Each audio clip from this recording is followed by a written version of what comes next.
खरं तर आत्ताच काही मिनिटापूर्वी सर तुम्ही फेसबुकवर केलेली पोस्ट मी वाचत होतो. जेव्हा ती पोस्ट वाचली तेव्हा अक्षरशः म्हणजे माझ्या अंगावरती शहारे आले. म्हणजे तुमच्या लिखाणामध्ये नेहमीच ती गोष्ट दिसून येते, इंटेन्स दिसतं आणि त्या भावना, त्या गोष्ट, ती रिॲलिटी दिसते. तो प्रसंग सर तुम्हाला कसा त्या प्रसंगाचा अनुभव आला? त्या दवाखान्यात काय घडतं, त्या मुलाने मला असं बोटाने हात दाखवला. तेवढ्यात पाठीमागे तीच नर्स पुन्हा पळत आली, धावत आली की सर सर लवकर यावं, कृपया चुकूनही शेवटचं पान या कादंबरीचं उघडून वाचू नका. मित्रांनो, आजवर आपण सरकारी दवाखाना हा शब्द ऐकलेलाच आहे की. आता तुम्ही म्हणाल त्यात काय नवीन? खरं तर मित्रांनो, हा शब्द आपल्याला जेवढा ओळखीचा वाटतो हा तेवढाच अनोळखी आहे. खरं तर आपण सरकारी दवाखाना म्हणून नेहमीच त्याकडे दुर्लक्ष केले गेले आहे. खरं तर तेथील स्वच्छता असेल किंवा व्यवस्था असेल किंवा अशा इतर अनेक गोष्टी असतील. जर ही परिस्थिती मित्रांनो खरंच असेल तर याला जिम्मेदार कोण? सरकार की तुम्ही आम्ही सुजाण नागरिक? खरं तर हा विचार करण्याचा आणि चिंतन करण्याचा विषय आहे. प्रत्येक माणूस श्रीमंत असो वा गरीब कधी ना कधी आयुष्यामध्ये सरकारी दवाखान्यामध्ये जाण्याचा योग येतोच. खरं तर दवाखान्यात जायला कोणालाच आवडत नाही म्हणा, परंतु माणूस जातोच. जेव्हा आपण सरकारी दवाखाना म्हणून पाहतो या गोष्टीकडे, आपण त्याला दुर्लक्ष केलेलं आहे. परंतु मित्रांनो, प्रत्येक नाण्याची ही एक दुसरी बाजू असते. आणि मित्रांनो, या सरकारी दवाखान्याची एक दुसरी बाजू घेऊन येत आहेत एक उत्कृष्ट कादंबरी. डॉक्टर प्रकाश कोयडे सर सरकारी दवाखान्याची दुसरी बाजू त्या माध्यमातून मांडत आहेत. तर मित्रांनो, सरकारी दवाखाना ही कादंबरी लवकरच आपल्या भेटीला येत आहे. नमस्कार मित्रांनो, मी द मयूर साळवे स्वागत करतो तुमचं TMS थिंग्स मध्ये. तुम्हाला तर माहितच आहे, TMS थिंग्स मध्ये आपण एक्सप्लोरिंग ह्युमन बिंग अर्थात आपण माणूस शोधत आहोत. माणसातलं माणूस पण शोधण्याचा आपण प्रयत्न करत आहोत. So ladies and gentlemen, please welcome on the show doctor and writer Prakash Koyade sir. नमस्कार सर. नमस्कार. तुमचं स्वागत आहे TMS थिंग्स मध्ये. खरं तर मला खूप आनंद होतोय. लास्ट टाइम आपण पॉडकास्ट केला आणि त्याच्यानंतर लवकरच आपला एक योग आला तुमच्या नवीन प्रकाशित होणाऱ्या पुस्तकाच्या माध्यमातून. खरं तर सर, जेव्हा मी या तुमच्या कादंबरीबद्दल ऐकलं होतं सरकारी दवाखाना, खरं तर तुम्ही डॉक्टर आहात बाय प्रोफेशन्स आणि सरकारी दवाखाना हा शब्द तुमच्या खूप जवळचा आहे. त्याबद्दल विचार येणं किंवा अनुभव येणं हे साहजिकच आहे. परंतु कुठल्या क्षणाला तुम्हाला वाटलं की नाही, हे जे मी अनुभवतो हे कुठंतरी कागदावरती, पुस्तकावरती मांडलं पाहिजे? तसं पाहिलं तर मी माझा सरकारी दवाखान्याशी संबंध प्रोफेशनली 2009 पासून आहे. 2009ला मी MBBS ला लागलो, तेव्हापासून या क्षेत्रात आहे. असं नाही की कहाणी अचानक सुचली, हे साठत गेलेलं आहे सगळं. हे काही एका दिवसात सुचलेलं, एका दिवसात लिहिलेलं किंवा एका दिवसात घडलेलंही नाही. ही एक हळूहळू होत गेलेली प्रोसेस आहे. हे हळूहळू साचत गेलेलं आहे. जसा माझा नंबर MBBS ला लागला, योगायोगानं मला 4 अक्षरं लिहिता येतात. आधीच्या 2 कादंबऱ्या आहेत. तर लिखाणासाठी सगळ्यात महत्त्वाची गोष्ट असते ऑब्झर्वेशन. आणि जसा मी मेडिकलशी कनेक्ट झालो, मेडिकलच्या शाखेला शिकायला गेलो, तेव्हापासून प्रत्येक गोष्ट एक नैसर्गिक निरीक्षण करण्याच्या गोष्टीमुळं ती कुठेतरी जमा होत गेली. आणि मग ते जमा होत वाढत गेलं. प्रत्येक गोष्ट कुठेतरी डोक्याच्या एका कोपऱ्यात बसत गेली. खरं तर असं म्हणतात की दवाखाना हा डॉक्टरने कधीच घरी न्यायचा नसतो. त्या 4 भिंतीच्या आतच तिथल्या केसेस, तिथल्या घटना सोडायच्या असतात. ते जर अख्खं घरी घेऊन आलं तर परिस्थिती अवघड होते. पण का कुणास ठाऊक, एक लेखक असल्यामुळं, लिखाणाची आवड असल्यामुळं ते कुठेतरी साचत गेलं, जमा होत गेलं. पण एक पॉइंट असा आला, एक पॉइंट म्हणजे हे जे आतापर्यंत साठवलं होतं, जमलं होतं, हे कुठेतरी मांडावं वाटलं. कारण काय होतं, त्या 4 भिंतीच्या आत जे काही घडतं ते सर्वसामान्य लोकांना माहीत नसतं. बरोबर. पोलीसच्या घटना म्हणजे पोलीस, न्यायालय, सरकारी दवाखाने याच्याबद्दल बाहेरच्या लोकांना प्रचंड उत्सुकता असते. म्हणजे जाण्याची तिथे कोणाची इच्छा नसते, पण काय आहे नेमकं माहीत करून घ्यायचं असतं. तर लोक आपापल्या पद्धतीने तर्क लावत असतात, आपापल्या पद्धतीने या गोष्टींकडे पाहत असतात. तर जेव्हा त्या व्यवस्थेमध्ये काम करणारा माणूस या गोष्टी कुठल्या तरी रूपाने बाहेर आणतो ना, तेव्हा ते फार नवीन काहीतरी, चांगलं काहीतरी घडून येतं. दोन्ही बाजू असतात, चांगलं वाईट जे काय असतं. पण एक डोक्यात हे होतं की हे आपण सर्वसामान्य लोकांना सांगायचं. त्या दवाखान्यात काय घडतं, तिथले प्रसंग कसे असतात, तिथले अनुभव असतात, तिथल्या लोकांच्या भावना असतात, हे सगळं लिहायची कुठेतरी जमत साठत गेलं. आणि एक वेळ असा आला की माझ्या 2 कादंबऱ्या संपल्या लिखाणाच्या, पण डोक्यामध्ये कुठेतरी हे अगदी गेल्या 10, 12, 15 वर्षापासून तयार होतं. ते म्हणलं आता परफेक्ट टाइम आहे, आता आपण लिहूया आणि हे सगळं लोकांच्या समोर आणूया. ओके. साधारण सर तुम्ही आता म्हणजे ही कादंबरी जी तुम्ही मांडली आहे कागदावरती, साधारण तुम्हाला म्हणजे किती काळ लागला आणि एकंदरीत प्रोसेस कशी होती? लिखाणाची प्रोसेस खरं तर कुठेतरी तुमच्या बॅकग्राऊंडला डोक्यामध्ये सतत सुरूच असते, फक्त ते कागदावर उतरवायचं बाकी असतं. वेळेचं तसं म्हणाल तर ज्या क्षणापासून त्याच्या आधी एक सांगतो की माझे एक मित्र आहेत. जेव्हा माझी प्रतिपतचंद्र लिहून झाली, म्हणजे त्या कादंबरीला एक 4-5 वर्ष वेळ होऊन गेला. केदारनाथ पण बऱ्यापैकी चालली. त्यानंतर एक मुद्दा असा आला, एक पॉइंट असा आला की आता नवीन काहीतरी लिहायचं. म्हणजे स्वतःलाच माझी चौकट मोडायची होती. तेच नको. एक हिस्टॉरिकल फिक्शन आहे प्रतिपतचंद्र, केदारनाथ एक सर्व्हायवल स्टोरी. आता मला पुन्हा तेच नको होतं आणि मला नवीन काहीतरी लिहायचं होतं. पण मी त्या शोधात मला सापडत नव्हतं की काय लिहू, नवीन काय काय आणता येईल, लोकांना आवडेल असं, लोकांना अपील होईल असं. माझे एक मित्र आहेत संदीप डांगे म्हणून. आम्ही असंच गप्पा मारत बसलो होतो आणि सरांना मी माझे काही मेडिकलचे किस्से वगैरे सांगितले, अशा अशा घटना आवडल्या त्यांना. आणि त्यांना सहज बोलता बोलता म्हणलं, सर नवीन काहीतरी लिहायचंय, डोक्यात फार गोंधळ सुरू आहे, कसं करता येईल, कुठला विषय, एखादी हिस्टॉरिकल काही प्रसंग, असं फार जुनं गेलो, पाठीमाग गेलो मी. त्यावेळेस सर मला बोलले की सर इकडे तिकडे का फिरताय, म्हणजे तुमच्याकडे तितका मोठा खजिना आहे, इतक्या सगळ्या गोष्टी आहेत तुमच्याकडे, वेगवेगळ्या पद्धतीच्या कहाण्या आहेत, तुम्ही त्याच मांडा. आणि मग पहिला थॉट आपण लिहिलं पाहिजे, हा पहिला थॉट त्यांनी टाकला, जे होतं माझ्याकडे आधी. करेक्ट. आणि मग त्यांनी तिथून पुढे विचारायला प्रोसेसला सुरुवात झाली 1-2 वर्षापूर्वी. 2023 मध्ये हे आमचं डिस्कशन झालं होतं आणि त्यांना असं वाटलं की मी ऐकेल, आणि शेवटी लेखक माणूस थोडा असा असतात थोडे, तर त्यांना वाटलं मी या गोष्टी सोडून देईल किंवा काही फार विचार करणार नाही. पण मी तेच म्हटलं ना, दवाखाना मी घरी घेऊन येतो दुर्दैवानं.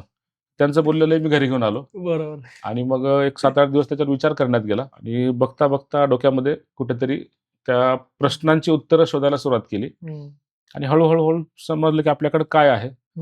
आणि अगदी 70 ते 80 प्रसंग एकाच वेळेस माझ्या नजरेसमोर उभारू लागले. आणि मग तिथून लिखाणाला सुरुवात झाली. एक प्रसंग मांडू लागलो आणि 2 वर्ष लागले पूर्ण प्रोसेसला. उद्या ती कादंबरी आपल्यासमोर येते. ओके. खरं तर आत्ताच काही मिनिटापूर्वी सर तुम्ही फेसबुकवर केलेली पोस्ट मी वाचत होतो. जेव्हा ती पोस्ट वाचली तेव्हा अक्षरशः म्हणजे माझ्या अंगावरती शहारे आले. म्हणजे तुमच्या लिखाणामध्ये नेहमीच ती गोष्ट दिसून येते, इंटेन्स दिसतं आणि त्या भावना, त्या गोष्ट, ती रियालिटी दिसते. तो प्रसंग सर तुम्हाला कसा त्या प्रसंगाचा अनुभव आला होता? खरं तर. म्हणजे काय होतं, काही या गोष्टी पुस्तकात वाचून, काही गोष्टी अशा असतात आयुष्यात की ज्या पुस्तकात वाचून, कोणीतरी सांगून, कोणाच्या तरी ऐकून, कुठल्या तर पडद्यावर बघून तुम्ही त्या अनुभवू शकत नाही. म्हणजे तुम्ही 70% 80% तिथपर्यंत जाऊ शकता. पण जेव्हा तुम्ही ती घटना प्रत्यक्ष समोर बघता, त्या घटनेचा साक्षीदार बनता, तेव्हा मात्र तो जो अनुभव असतो ना, तो फार भयंकर असतो. जो मी सोशल मीडियावर टाकला, तोच प्रसंग माझ्या पुस्तकाचं ब्लर्ब म्हणून, तोच एक 7-8 ओळी, म्हणजे ऍक्च्युअली कादंबरीमध्ये मोठा प्रसंग आहे तो. बरोबर. इथे फक्त शॉर्टमध्ये एक 8 ते 10 ओळीमध्ये मांडले मी. त्यामध्ये झालं असं होतं की त्या मुलाला DMD नावाचा आजार होता. एक 16 वर्षांचा मुलगा होता. मी सर्व डिटेल सांगत बसत नाही तुम्हाला, पुस्तकामध्ये तो आजाराबद्दल पण माहिती मिळेल वाचायला. पण त्या आजारामध्ये वैशिष्ट्य असं असतं की शेवट मृत्यूने होतोच. रेस्पिरेटरी फेल्युअर होतं, श्वास घ्यायला मुलाला त्रास होतो, शेवटी तो व्हेंटिलेटरवर जातो आणि मरतो. हे एक कॉमन पॅटर्न असतो त्या आजारामध्ये. आणि तो मुलगा त्या अवस्थेला आला होता. मी नेमकाच बाहेरून आलो होतो ICU मध्ये, आणि त्या मुलाने मला असं बोटाने हात दाखवला, असा हात केला, जवळ गेलो, तो गळ्यातून काहीतरी असा आवाज काढत होता. मग मला काही लक्षात नाही आलं. मग बाजूला उभ्या असलेल्या सिस्टरांना, नर्सला विचारलं की हा काय म्हणतोय. ते म्हणे की तो त्याच्या आईला बोलायचं असलं की असंच करतो म्हणे, अशा पद्धतीने आवाज काढतो. म्हटलं बोलवा आईला. आणि मग ती सिस्टर आईला बोलवण्यासाठी गेली. तोपर्यंत माझे दुसरे काही कागदपत्राची कामं होते, ते करायला गेलो मी. तेवढ्यात पाठीमागे तीच नर्स पुन्हा पळत आली, धावत आली की सर लवकर या म्हणून. आणि मीच नाही, माझ्यासोबत दुसरे अजून 5-6 डॉक्टर होते, धावत आले.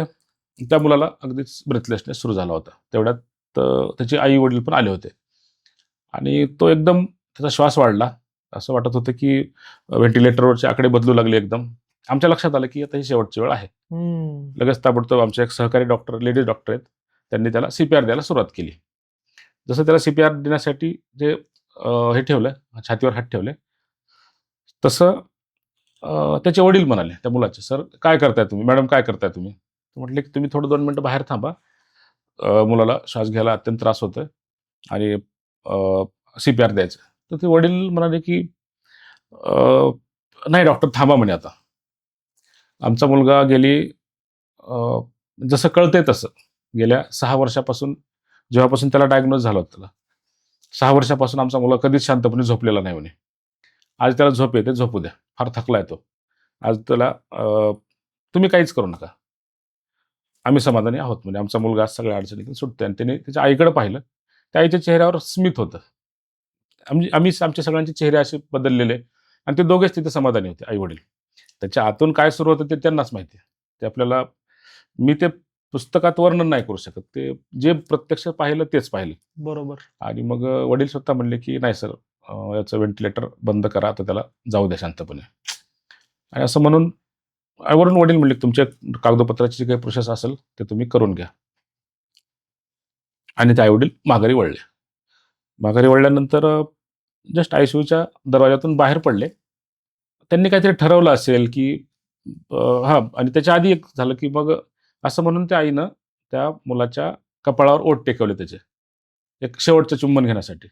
पुस्तकात मी आहे बऱ्यापैकी पुढचं वर्णन केलं, की त्यावेळेस त्या आईच्या डोक्यात म्हणजे जसं की आत्तापर्यंत लहानपणी त्या बाळाला प्रत्येक वेळी दूध पाजवताना डोळ्यात डोळे बघून काय वाटलं असेल आईला, किंवा मग त्याचं खेळणं, बागडणं, उभं राहणं, पहिल्यांदा बोलणं, हसणं, एक अख्खा तो 16 वर्षांचा प्रवास त्या एका चुंबनामध्ये सामावलेला असावा.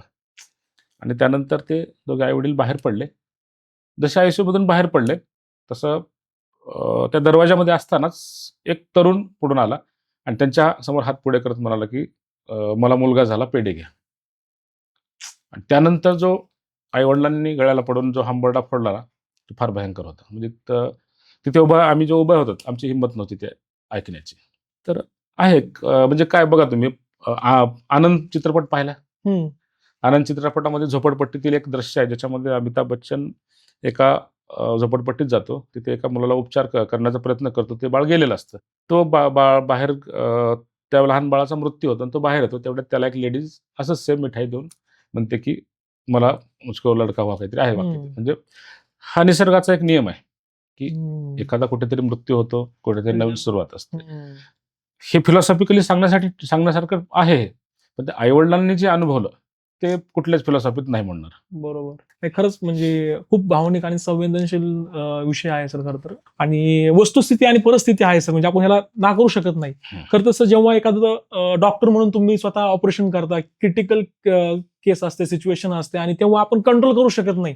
मृत्यू हा अटळ असतो आणि केव्हा ती केस फेल पण होते, म्हणजे मृत्यू होतो. त्यावेळेस कधी ॲज अ ह्युमन म्हणून किंवा ॲज अ रायटर म्हणून कधी त्रास होतो का? म्हणजे मी या पेशंटला वाचवू शकलो नाही, समहाऊ रिझन, असं कधी हे होतं का आपल्या मनामध्ये? तुम्ही मुन्नाभाई एमबीबीएस चित्रपट पाहिला असेल. हो. त्यामध्ये जो डॉक्टर आस्थाना जे कॅरेक्टर आहे, सगळ्यात सुरुवातीला जे माईक समोर आहे आणि ते बोलतो, की तो म्हणतो, की "मी दुसऱ्यांचं ऑपरेशन करते वेळेस माझा हात थरथरणार नाही. पण जेव्हा मी माझ्या मुलीचं ऑपरेशन करण्याचा प्रयत्न करेल, तेव्हा मात्र माझा हात नक्की थरथरेल." मूव्हीमध्ये ते कॅरेक्टर जरी खलनायकाचा दाखवला असेल ना, तर ते त्याचं वाक्य 100% खरं आहे. आपला माणूस असेल, आपल्या ओळखीचा कोणी असेल, तर माणसाची हिंमत होत नाही. बरोबर. मीच नाही, आता आमच्या बऱ्याचशा डॉक्टर वेगवेगळ्या इमर्जन्सीला काम करतो, कॅज्युअल्टीला काम करतो. पण अशा वेळेस आम्ही कितीतरी गोष्टी, भयंकर इमर्जन्सी पाहिल्या आहेत, ॲक्सिडेंट बघितलेले आहेत, रेल्वे कटिंग पाहिलेली आहे, सुसाईडच्या केस, होमिसाईडच्या, मर्डरच्या केस सगळ्या पाहिल्या आहेत कॅज्युअल्टीला असताना. पण मी माझ्या मुलाला अजून एकदाही इंजेक्शन दिलेलं नाही. कधीच नाही, किंवा त्याला इंजेक्शन देते वेळेस मी त्याला पाहिलंही नाही. हं, हं. जर अशी वेळ आली तर मी त्याच्या आईला म्हणतो, की "नाही, तू थांब, मी बाहेर थांबतो." हं. म्हणजे हे जे आहे एक म्हणजे सगळ्या डॉक्टरांची अवस्था अशी असते, की मी ओके. कितीही तिथे काम करण्याची, मी काय म्हणतो, तो दवाखाना आणि घर 2 गोष्टी एकत्र नसतात हं, करायच्या हं. कधी. दुर्दैवानं माझ्यासोबत ते होतं तसं, कारण तिथं ते लिखाणाचा त्याला टच असतो म्हणून. बरोबर. जेव्हा प्रत्यक्ष हॉस्पिटलमध्ये काम करतात डॉक्टर, हं. तेव्हा एक म्हणजे 99% वेळेस तरी असं होत नाही, डॉक्टरांनी भावनिक नाहीच झालं पाहिजे हं. आणि होतही नाहीत. बरोबर. फक्त फॅमिलीचा विषय थोडा बाजूला असतो, पण इतर कुठलाही पेशंट असो, आपल्याला ते माहीत असतं, आपल्या कामाचा भाग असतो, भाग आहे. आपल्याला त्याचा पगार मिळतो करेक्ट. किंवा आपल्याला त्याचं जे काही उत्पन्न जे काही मिळतं, त्यामुळं आणि नसलंही पाहिजे. इमोशनली असलेलं काही ठीक नसतं. पेशंट कसाही असो, कितीही क्रिटिकल असो, डॉक्टर जर इमोशनल झाला तर पेशंटवर तो अन्याय होईल उपचार करण्यामध्ये, बरोबर. अशी गोष्ट आहे. आणि स्त्री असो, पुरुष असो, लहान असो, मोठा असो, हं. कुठल्याही गोष्टीचा फरक नाही पडला पाहिजे आणि पडत पण नाही. असं. बरोबर. आणि साधारणपणे सर जेव्हा पेशंटचा उपचार सुरू असतो, त्या कुटुंबाची किंवा सर्वसामान्य माणसांची एक भावना असते, की डॉक्टर हेच खरं तर आमच्यासाठी देव आहेत. ते जे काम करत आहेत, कर्म करत आहेत पेशंट बरा होण्यासाठी. तर त्या मुवमेंटला सर ऍज अ डॉक्टर म्हणून तुम्हाला कसं वाटतं की हे लोक आपल्याला इतके रिस्पॉन्सिबल पाहतायत, म्हणजे व्यक्तिमत्व आपल्यावर एवढी मोठी जिम्मेदारी आहे, त्याचं कधी बर्डन येतं का प्रोसेसमध्ये? काय राहतं, तो आपल्या कामाचा भाग आहे, सवयीचा भाग झालेला असतो. आपल्याला कोणीतरी झोपेतून उठून काहीतरी मी आर्ट करतोय किंवा दुसरा कुठलं क्षेत्र करतोय आणि त्या खुर्चीवर आणून बसवलंय असं नसतं. बरोबर. जर अशा व्यक्तीला आणून बसवलं तर बर्डन 100% येणार. पण ही हळूहळू होत गेलेली प्रोसेस असते. अगदी एमबीबीएसला पहिल्या वर्षी डिसेक्शन टेबलवर जी बॉडी ठेवलेली असते तिथून तुमचा प्रवास होत होतो तिथपर्यंत आलेला असतो. एक गोष्ट असते, तुम्ही जो बर्डनपेक्षा जो शब्द वापरला, जबाबदारी, तो फार मला महत्वाचा वाटतो इथं, की डॉक्टरांनी आपली जबाबदारी सांभाळून प्रत्येक गोष्ट केली पाहिजे. पेशंटवर उपचार असो, त्याच्यासोबतची काउन्सिलिंग असो, बोलणं असो, प्रत्येक गोष्टीमध्ये. काय होतं, जेव्हा तुमच्याकडे एखादा पेशंट आलेला असतो, त्याला आजार असते, वेदना असते, तो तुमच्याकडं वेदना कमी करण्यासाठी कुठलाच पर्याय नसतो, पण तुमच्याकडे आलेला असतो. त्यावेळेस आपलं काम आहे की ती वेदना त्याची कमी करणं. बरोबर. मी मुद्दा वेदना हा शब्द वापरला, की बॉडीमध्ये कुठेही काही झालं तर वेदना होतेच आणि तुम्हाला ती वेदना, त्या रुग्णाची, त्या व्यक्तीची वेदना कमी करायची आहे. त्याचे माध्यम वेगवेगळे आहेत. औषधं आहेत, इंजेक्शन्स आहेत, ऑपरेशन आहे, ड्रेसिंग आहे, असे नॉर्मल बोलणंही झालं, काउन्सिलिंग पण झाली, तो पण वेदना कमी करण्याचा प्रकार आहे. तर हे अत्यंत जबाबदारीनं करणं आवश्यक असतं. तुमचं ते काम आहे, तुमचं ते कर्तव्य आहे आणि ती जबाबदारी प्रत्येक डॉक्टरनं 100% जी शपथ घेतलेली असते, अंतिम जेव्हा आपण परीक्षा पास होतो तेव्हा जी ओथ घेतात डॉक्टर, हिपोक्रेटिक ओथ, त्यानुसार आपण डॉक्टरांनी ते काम जबाबदारीनेच करणं आवश्यक आहे. ओके सर, ज्या प्रकारे तर तुम्ही प्रतिभचंद्र ही कादंबरी लिहिली होती, ती एक गोष्ट आहे, एक संपूर्ण गोष्ट आहे, एक प्रवास आहे आणि ती स्टोरी कंटिन्युएशन मध्ये चालू असते. जेव्हा आपण आता सरकारी दवाखान्याबद्दल बोलत आहोत, तर यामध्ये पण सेम काइंड ऑफ ती स्टोरी भेटणार आहे का? प्रत्येक वेगळा चॅप्टर असणार आहे, वेगळी स्टोरी असणार आहे? ओके, ही कादंबरी आहे, कथा नाही, कादंबरी आहे. एक पहिल्या पानापासून, पहिल्या ओळीपासून शेवटच्या ओळीपर्यंत ही एक सलग कथा आहे. त्याच्यामुळे वेगवेगळे कथानक, वेगवेगळे म्हणजे कथा वेगळ्या नाहीत. आता सगळ्यात मेन गोष्ट इथे होती, म्हणजे खरं तर ते आव्हान होतं माझ्यासमोर, की काय आहे, प्रतिपतचंद्राचा तुम्ही उल्लेख केला, त्याच्यामध्ये 7 ते 8 पात्र आहेत, टोटल 16-20 पात्र आहेत, पण महत्वाचे 7 ते 8 पात्र आहेत. बरोबर. केदारनाथमध्ये 2च पात्र आहेत. पण जेव्हा तुम्हाला एक सरकारी दवाखाना लिहायचा ना, माझा सरकारी दवाखाना मी जो मांडलाय तो काही एक प्राथमिक आरोग्य केंद्र नाही किंवा तालुक्याचंही आरोग्य केंद्र नाही. हा एक शासकीय वैद्यकीय महाविद्यालय आहे. म्हणजे काय होतं, तुम्ही काश्मीर पासून कन्याकुमारीपर्यंत भारतात कुठेही गेलात तरी फक्त चेहरे बदलतात, घटना, प्रसंग जवळपास सारखेच असतात आणि मला या सगळ्यांना समोर ठेवून ही कादंबरी लिहायची होती. हे पूर्ण आपल्या देशाची सरकारी दवाखान्याची व्यवस्था आहे आणि हे लिहिते वेळेस एक एक माझा एक सरकारी दवाखाना मी तयार केलाय माझा, आणि त्या दवाखान्यामध्ये तो इतका मोठा आहे, जवळपास 100 एकर परिसरामध्ये पसरलेला परिसर आहे तो. त्यामध्ये ICU आहे, वॉर्ड आहेत, वेगवेगळे डिपार्टमेंट आहे, गायनेकॉलॉजीचा विभाग आहे, डिलिव्हरी भाग आहे, प्रशासकीय विभाग आहे, हॉस्टेल आहेत, त्या कॅम्पसमधील जंगल आहे, अगदी त्या परिसरातील भटकी कुत्री आहेत, लावारिस लोक आहेत, तिथली कॅन्टीन आहे, मेडिकल आहे आणि प्रचंड पसरलेला तो परिसर आहे. हा झाला त्या दवाखान्याचा भाग. पण कुठलाही सरकारी दवाखाना जशी स्वतःची एक व्यवस्था घेऊन चालत असतो ना, त्या दवाखान्याच्या बाहेर एक जग असतं. त्यामध्ये मेडिकलवाले असतात, चहावाले असतात, टपरीवाले असतात, नाश्त्याची दुकानं असतात, जनरल स्टोअर्सची दुकानं असतात, ऑटोवाले असतात आणि या सगळ्यांची एक व्यवस्था असते. ही आतली व्यवस्था आणि मधली व्यवस्था एकमेकाला पूरक काम करत असतात. तर मला हे सगळं उभा करायचं होतं.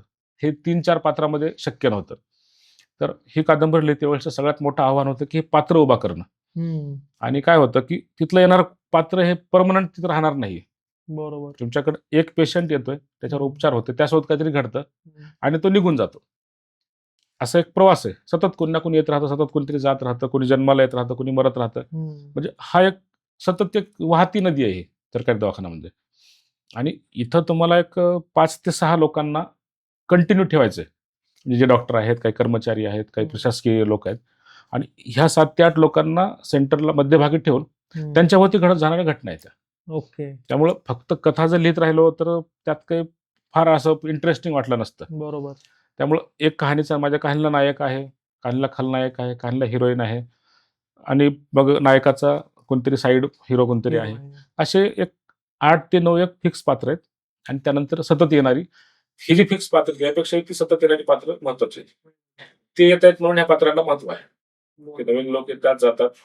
यांच्या नजरेतून यांच्यासोबत त्या घटना घडतात आणि मी यांच्या नजरेतून तुम्हाला ते कहाण्या दाखवलेल्या आहेत. फक्त एका कादंबरीमध्ये सलग. नॉर्मली सर सामान्य नागरिक दवाखान्यात उपचार करायचा असतो त्यावेळेस तो सरकारी दवाखान्यापेक्षा खाजगी दवाखान्याला प्रेफरन्स देतो.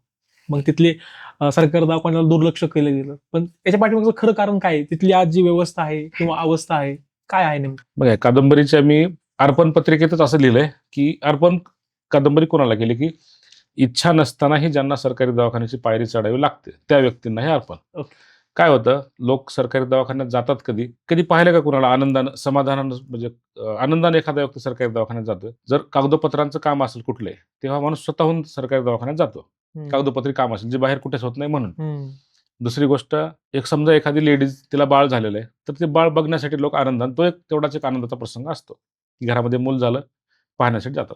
या व्यतिरिक्त कधीच कोणी सरकारी दवाखान्यात स्वतःहून ती पायरी चढत नाही. मला काही प्रशासकीय व्यवस्था किंवा तिकडे जायचं नाही. पण आपल्याकडे एक मानसिकता आहे सरकारी दवाखान्यात उपचार घेणारे म्हणजे गरीब लोक.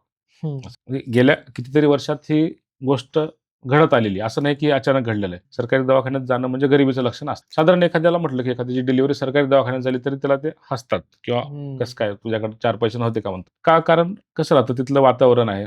गव्हर्नमेंट हॉस्पिटलला सगळ्यात मेन गोष्ट आहे पॉप्युलेशनची गोष्ट.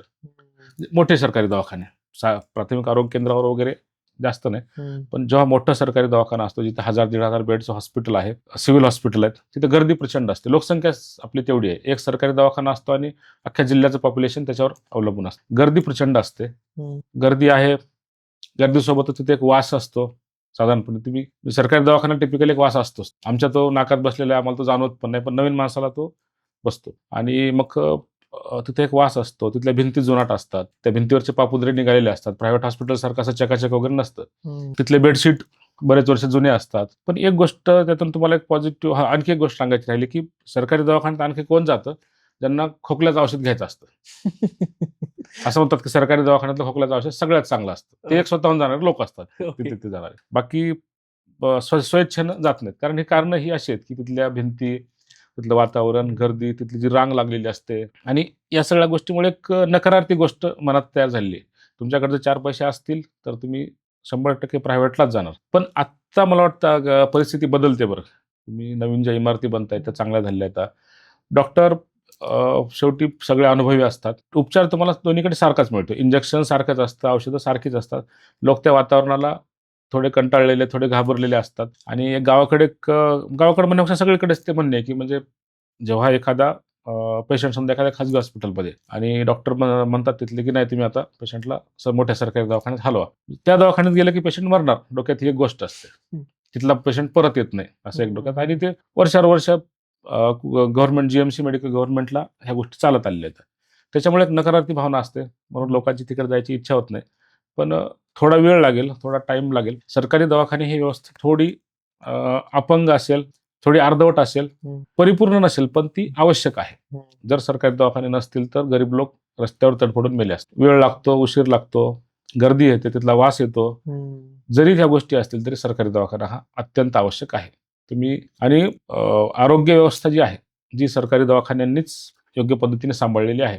त्यात चूक असेल थोडा बिघाड असेल नाही असं नाही पण ती आहे म्हणून आपली प्रत्येक व्यवस्था आहे. सरकारी दवाखान्याची व्यवस्था हा आपल्या देशातील प्रत्येक व्यवस्थेचा पाया आहे. तो टिकू नये म्हणून आपल्या देशाची अख्खी व्यवस्था टिकून आहे म्हणून सरकारी दवाखाने आवश्यक आहे. ओके.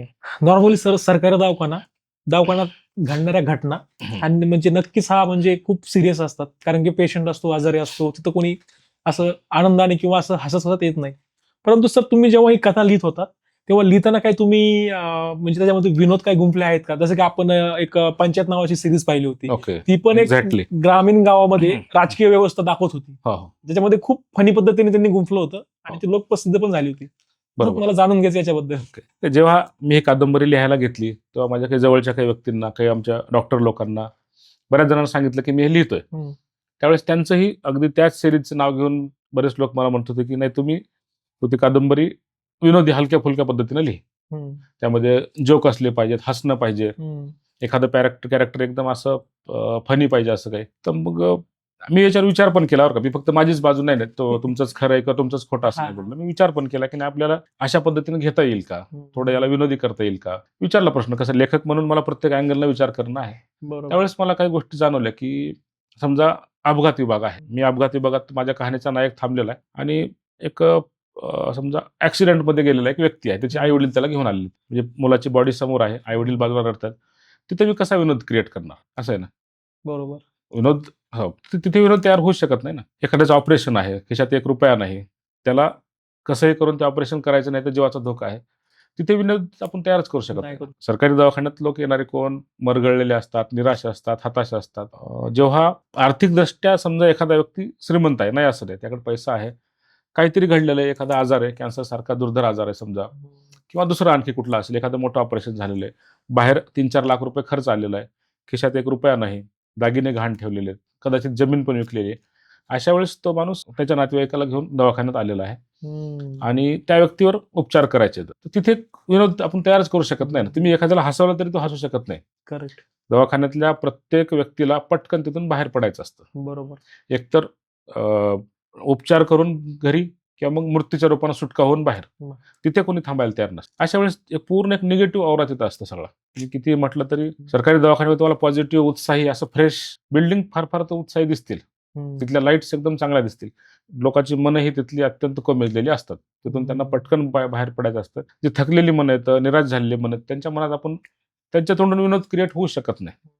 त्यामुळं मी घेतलेले हलके-फुलके काही बाहेरचे पात्र जे आहेत, पेशंट व्यतिरिक्त, नातेवाईकाव्यतिरिक्त, समजा डॉक्टर लोकांची टीम आहे, ग्रुप आहे, त्यांच्यात काहीतरी विनोद एखादं घडेल, छोटं-मोठं आहे. तर मी कादंबरीला असं पूर्ण हलकं-फुलकं, पूर्ण विनोदी अजिबात घेतलेलं नाही. बरोबर. खरं तर सर मला ही गोष्ट जाणून घ्यायला आवडेल. ही कादंबरी लिहित असताना तुम्ही स्पेसिफिक कोणता वाचक वर्ग गृहीत धरून लिहिली आहे का इन जनरल आहे? आणि दुसरा क्वेश्चन असा की ही कादंबरी का वाचावी? या कादंबरीचा जो वाचक आहे, माझ्या आधीच्या दोन्ही कादंबऱ्यांमध्ये अगदी शाळेतील, म्हणजे अगदी 7वी-8वी पासून ते अगदी 70-80 वर्षापर्यंत लोकांनी वाचलेल्या आहेत दोन्ही कादंबऱ्या. ही कादंबरी लिहिते वेळेस सुद्धा नजरेसमोर हीच गोष्ट आहे की प्रत्येक वयातील, प्रत्येक क्षेत्रातील प्रत्येक माणसाने ही कादंबरी वाचावी आणि वाचते वेळेस त्यांना ते कळावं. आता समजा 9वीतील एक विद्यार्थी आहे, त्यांना कादंबरी वाचायची. ही कादंबरी काय होतं, डॉक्टरांचं दुर्दैव असेल, त्यांना लिहिता येत नाही. काय होत म्हणजे लिहायची इच्छा खूप असते. माझे मित्रमंडळी मला बरेच म्हणतात की तू जे लिहितोस की त्याच्यापेक्षाही चांगले अनुभव आमच्याकडे आहेत त्यापेक्षा, पण काय आम्हाला ते मांडता येत नाही. मांडायची अडचण येत. ज्यांनी कोणी मांडायचे प्रयत्न केले फार तुरळक असे आहेत, त्यांना ते पॉसिबल झालं. काय होतं, समजा एखादा इंट्युबेशनचा प्रसंग आहे, तर इंट्युबेशन हा शब्द तुम्ही कधी ऐकला असेल किंवा माहित नाही, किंवा पहिल्यांदा ऐकला असेल. इंट्युबेशनची जी ICU मध्ये इंट्युबेशन करतात की तोंडातून फुफ्फुसामध्ये नळी टाकला आणि ती व्हेंटिलेटरला जोडणं. तर हे जर त्या रुग्णाला किंवा त्या पेशंटला इंट्युबेट केलं असं जर लिहिलं ना, कळणारच नाही कोणाला. तर मी कादंबरीत काय केलंय की आधी ती प्रोसेस मराठीत लिहिलेली आहे. ओके. आधी वाचते वेळेस तुम्हाला ते कळून जाईल सगळं काय, प्रोसेस काय आहे, ती नळी कशी असते, प्रत्येक गोष्ट मराठीमध्ये प्रॉपर प्रत्येक व्यक्तीला, अगदी 8वीच्या मुलालाही कळेल किंवा 80 वर्षाच्या वाचकालाही कळेल. आणि ते झाल्यानंतर सगळ्यात शेवटी व्हेंटिलेटर हा शब्द मी कुठेतरी टाकून दिला, इंट्युबेशन हा शब्द कुठेतरी टाकलेला आहे. तुम्हाला त्याचा अर्थ शोधण्यासाठी पुन्हा गुगलवर जायची गरज नाही, दुसरीकडे कुठे शोधाशोध करायची गरज नाही. तुमच्या प्रत्येक प्रश्नाचं उत्तर त्याच पुस्तकात कुठेतरी खालच्या वर 1-2 ओळीमध्ये मिळून जाईल. बरोबर. जेणेकरून त्यामुळं काही जणांचं असंही म्हणणं होतं की तुम्ही फक्त डॉक्टर लोकांसाठीच पुस्तक लिहिलंय का हे, कारण मेडिकल टर्म असणार ना, मेडिकल टर्म शिवाय तुमचं पुस्तक पूर्ण होणं शक्यच नाही. तर अशा वेळेस फक्त डॉक्टरांसाठीच नाही, काय म्हणलं, प्रत्येक क्षेत्रातील, प्रत्येक वयातील, ज्यांना वाचता येतं, ज्यांना वाचलेलं लक्षात कळतं, बरोबर, त्यांच्यासाठी, प्रत्येकासाठी ही कहाणी आहे. तुम्ही 9वीच्या विद्यार्थ्याला वेगळ्या पद्धतीनं कळणार आहे, एका 20 वर्षाच्या व्यक्तीला वेगळ्या पद्धतीनं कळणार आणि एका 60 वर्षाच्या व्यक्तीला वेगळ्या पद्धतीनं कळणार. तुम्ही जसं त्याला, आणि फिलॉसॉफी जी आहे, मी माझ्या दोन ओळींच्या मध्ये एक फिलॉसॉफी असणार आहे, मध्ये जी रिकामी जागा आहे ते तुम्ही काहीच लिहिलेलं नाही, पण त्यातून एक काहीतरी सांगितलेलं आहे. मला जसं पाठीमागचा मतदाराला सांगायचा होता, जेणेकरून ते प्रत्येकाला कळेल आणि प्रत्येकाने वाचावं. ओके, म्हणजे तुम्ही कादंबरीबद्दल खूप छान सांगितलं सर. पण आणखीन एक ऍडिशन मला असं विचारायला आवडेल की ही कादंबरी का वाचली पाहिजे, म्हणजे तुम्ही काय सांगाल त्याबद्दल की व्हाय? कसं राहतं, कुठलीही गोष्ट जेव्हा आपण करायला जातो, कुठलीही गोष्ट नॉर्मल प्रत्येकानंच हे स्वतःच्या आयुष्यात अनुभवावी गोष्ट आहे की आपण जेव्हा एखादं नवीन निर्माण करतो किंवा कुठलीही गोष्ट, कुठल्याही लेखकानं नवीन पुस्तक लिहायला सुरुवात केली, एखादा कोणी चित्रपट काढत असेल, एखादा कोणी घर बांधत असेल, काही पण, सगळ्यात सुरुवातीला आपण स्वतःला एक प्रश्न विचारला पाहिजे, तो म्हणजे का. बरोबर. तुम्ही मला विचारलं की का वाचावी, पण त्याच्या आधी लेखकानं का लिहावं, हा महत्वाचा मुद्दा. बरोबर. लेखकानं तो प्रश्न स्वतःला विचारावा की मी हे का लिहितोय. एकदा का त्याचं योग्य उत्तर मिळालं की पुढचे रस्ते मोकळे होत जातात. तर हाच प्रश्न मी स्वतःला आधी विचारला होता की मी हे पुस्तक का लिहू. आणि नंतर मी उत्तर शोधायचा प्रयत्न केला, तर ती समोर जी उत्तर आली मला ती फार चांगली होती, मला ती आवडलेली होती, आणि मग त्यातून मी ती कादंबरी लिहिली. वाचकानेही या पद्धतीनंच की का वाचावी. तुम्हाला याच्यामध्ये वैद्यकीय क्षेत्रातील अशा काही गोष्टी समजतील ज्या आतापर्यंत, असं नाही की फार विस्फोटक वगैरे काही आहे. मी माझ्या मनोगतामध्ये पण हेच सांगितलेलं आहे की ही शब्दांकन माझं आहे, पण ह्या कहाण्या तुमच्या आहेत, ह्या तुमच्यासोबत घडलेल्या आहेत. सरकारी दवाखान्याची व्यवस्था अशी आहे जे कधीच कोणाला सोडत नाही. तुम्हाला कुठल्या ना कुठल्या निमित्तानं आयुष्यातून एकदा तरी सरकारी दवाखान्यात जावंच लागतं. करेक्ट. कधीतरी. आणि ती व्यवस्था तुम्हाला म्हणजे असं त्या व्यवस्थेला सोडून तुम्ही जगू शकत नाही. मी कहाणीत असं लिहिलंय की जरी या कहाणीचं, कादंबरीचं शब्दांकन मी केलं असलं, तर या कहाण्या तुमच्या आहेत. तुम्ही कधी ना कधी यातून गेलेले आहात, या घटना तुमच्यासोबत घडलेल्या आहेत, नाही घडल्या तर घडणार आहे, तुमची सुटका नाही आहेत. म्हणजे यातून मी फार विस्फोटक किंवा असं काही जगावेगळं असं काही लिहिलेलं नाही. साधं सिंपलच आहे. फक्त साधी गोष्ट, तुम्ही जसं कुठल्या सरकारी दवाखान्यात गेलात किंवा कुठल्याही दवाखान्यात गेलात, तर वर वेगवेगळ्या रंगाचे पाईप असतात. पांढऱ्या रंगाचा पाईप असतो, आयसीयू मध्ये मुख्यत्वे करून पिवळ्या रंगाचा असतो. ते पाईप कशाचे असतात आपल्याला माहिती नसतं. किंवा वेगवेगळ्या कलरचे बकेट असतात, वेगवेगळ्या रंगाचे बकेट असतात, त्यात कचरा टाकण्याचे असतात. तर प्रत्येक बकेटाला एक वेगळा अर्थ असतो. ती वस्तू त्याच बकेटात टाकली पाहिजे. या ज्या गोष्टी मी कळत नकळत कहाणीतून तुम्हाला इन्फॉर्मेशन पण दिलेली, माहिती पण आहे. एका व्यक्तीचं ऑपरेशन आहे, तर त्याच्या आधीची प्रोसेस कशी असते, त्याच्या आधी तुम्हाला काय तयारी करावी लागते. ऑपरेशन थिएटरमध्ये हिरव्या रंगाचे गाऊन घातले जातात. ते कधी प्रश्न पडलाय का तुम्हाला की हिरव्याच रंगाचे का असं असतं ना, तर त्याचे मी अर्थ सांगितलेले. म्हणजे मी काय म्हणतो, ज्याला माहिती पाहिजे त्याला माहिती दिलेली, ज्याला फिलॉसॉफी पाहिजे त्याला फिलॉसॉफी दिलेली, ज्याला कहाण्या, इमोशनल गोष्टी पाहिजेत त्या इमोशनल गोष्टी पाहिजे. तुम्हाला जे पाहिजे, ज्या अँगलनं तुम्हाला ती कादंबरी पाहिजे त्या पद्धतीने मांडलेली. त्यामुळे तुमचा का प्रश्न वाचल्यानंतर फार छान पद्धतीने सुटेल. करेक्ट. आणि यालाच रिलेटेड आणखी क्वेश्चन विचारायचं आहे मला. नॉर्मली आपण कादंबरी लिहितो, त्याच्यात आपण बऱ्याचदा लेखक काय करतात की कल्पनाशक्तीवरती पण लिहित असतात.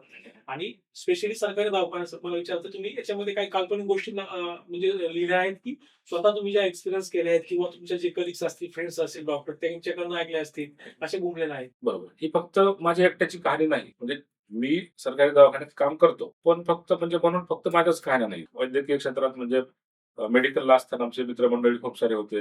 जेव्हा एज्युकेशन संपलं तेव्हा सगळेजण आपापल्या वाटेने वेगवेगळ्या मेडिकल कॉलेजला गेले, वेगवेगळ्या जीएमसी मध्ये कोणी कामाला आहेत, कोणी प्रायव्हेटला आहेत, काही जणांचे स्वतःचे हॉस्पिटल आहेत, काही जणांची ओपीडी आहे. तर लोक जरी आपापल्या वाटेने गेले आहेत, मी त्यांना सोडलेलं नाही. अधूनमधून त्यांच्यासोबत बोलणं असतं, त्यांना विचारत असतं तुमच्या हॉस्पिटलला काही एखादी नवीन काही कहाणी झालेली आहे, काही इंटरेस्टिंग काही आहे, एखादं विचित्र काही आहे. दवाखान्यात सतत काहीतरी घडत असतं. आणि मग ते सांगतात की नाही आमच्या इथे ही घटना अशी घडली. तर या सगळ्यांचं एकत्रितपणे, हे फक्त माझं एकट्याचं नाही. मी काय म्हणतो, काश्मीर टू कन्याकुमारी एवढ्या प्रवासात तुम्हाला कुठल्याही दवाखान्यात ज्या ज्या मेन घटना, ज्या ज्या वेगळ्या घटना झाल्या त्या घटना मी लिहिलेल्या आहेत. माझं असं काही स्पेसिफिक तेच सरकारी दवाखाना नाही, एक बिल्डिंग कुठलीही. तुम्ही कदाचित कव्हर पेज बघून तुमच्या लक्षात येईल की कुठल्याही सरकारी दवाखान्याचं चेहरा असाच असतो, तुम्ही दुरून जर पाहिलं तर. बरोबर. त्या सगळ्यांच्या कहाण्या आहेत त्या एकत्रितपणे. आणि अर्थात लेखक म्हटल्यानंतर त्याला थोडी कल्पनेची जोड द्यावीच लागते. तुम्ही म्हणजे आपल्याला फक्त एक धागा लागतो, एक 2 ओळींची कहाणी त्याभोवती मग माझं वर्णन आहे. त्यामुळे असं नाही की पूर्णच घटना सत्य आहेत, त्याभोवती काही फक्त घटना कुठेतरी घडलेल्या आहेत 1-2 लाईनच्या, त्याला मी माझ्या कल्पकतेनं पुढे रंगवलेलं आहे. खरं तर सर, दवाखान्यामध्ये रोजच वेगवेगळे प्रसंग घडत असतात, तसेच वेगवेगळे विभागही असतात. सर, तुम्हाला त्याबद्दल म्हणजे अपघाती विभाग जो असतो याच्यामध्ये बद्दल तुम्हाला कुठला असं स्पेसिफिक प्रसंग, अविस्मरणीय प्रसंग असेल तो तुम्हाला सांगायला आवडेल? ओके. अपघात विभाग मी मोस्टली आतापर्यंत जो काही जॉब केलेला आहे, म्हणजे आयसीयू ला काम केलेलं आहे, वॉर्डला काम केलेलं आहे, अपघात विभागाला काम केलेलं आहे, पोस्टमॉर्टमला काम केलेलं आहे. यातील मला इंटरेस्टिंग सगळ्यात जास्त काम केलेला विभाग म्हणजे कॅज्युअल्टी, अपघात विभाग, इमर्जन्सी डिपार्टमेंट. इथे नॉर्मल सर्दी, खोकला, तापीचे पेशंट येतच नसतात. म्हणजे आले तरी ठीक आहे उपचार करून त्यांना पाठवून देणं. अपघात विभाग मोठ्या सरकारी दवाखान्याचा उदाहरणार्थ तिथे जे मोठे ऍक्सिडेंट झालेले असतात, सुसाईडचे केस असतात, होमिसाईड म्हणजे आत्महत्या केलेले किंवा दुसऱ्यांनी मारलेले, रेल्वे कटिंग जो प्रकार मगाशी सांगितला, किंवा मग मारहाणीचे प्रसंग असतात. अगदी फारच मोठ्या लेवलला गेलं तर कुठे पूर आला, एखादी बिल्डिंग कोसळली, पूल कोसळला, दंगल झाली, हे सगळे पेशंट हे मोठ्या हॉस्पिटलच्या कॅज्युअल्टीला अपघात विभागाला येत असतात. मोठ्या हॉस्पिटलचा किंवा कुठल्याही मध्यम किंवा मोठ्या हॉस्पिटलचा सरकारी दवाखान्याचा कॅज्युअल्टी कधीच बंद नसते. बाकी इतर विभाग कुठल्या कुठल्या एखाद्या कारणानं बंद राहू शकतात, पण हा विभाग बंद कधीच नसतो. जर सरकारी दवाखाना एखाद्या व्यक्तीच्या रूपाने जर उभा असेल तर कॅज्युअल्टी म्हणजे त्याचं हृदय असतं. ओके. तिथली धडधड कधीच थांबत नसते. माझ्या आयुष्यात बऱ्यापैकी भरपूर प्रसंग वेगवेगळे पाहिलेत, पण एक आठवणीत तर खूप आहेत तसे, कदाचित त्यातील बऱ्यापैकी या कहाणीमध्ये येतील. पण एक आत्ता अचानक तुम्ही विचारल्यावर आठवणारी गोष्ट म्हणजे दुपारची वेळ असावी, साधारण 2-3च्या आसपास, आणि पोलीस एक शरीर बॉडी घेऊन आले. ऍक्सिडेंट झालेला होता. 22-23 वर्षाचा तरुण मुलगा होता तो एक. अंगावर एक लाल रंगाचं शर्ट होतं, पायात खाली ब्ल्यू जीन्स, आणि त्याला घेऊन आली, आणि तो एका फूड कंपनीचा डिलिव्हरी बॉय होता एका. तो ते असं स्ट्रेचरवरती बॉडी झोपलेली, आणि आई वडील नंतर थोड्या वेळात आले त्या मुलाचे. आई बाहेर थांबली.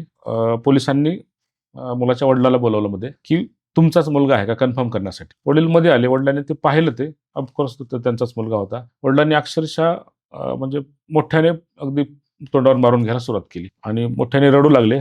त्यांचं रडणं बघून आईला कळलं की आपलाच मुलगा आहे तो, बाहेर थांबलेला आहे. ते बघून आई धावत आली. दोघांनी पाहिलं. त्यानंतर जो प्रचंड मोठा त्यांचं जे रडू सुरू झालं ना, ते पाहण्याची हिंमत होत नव्हती.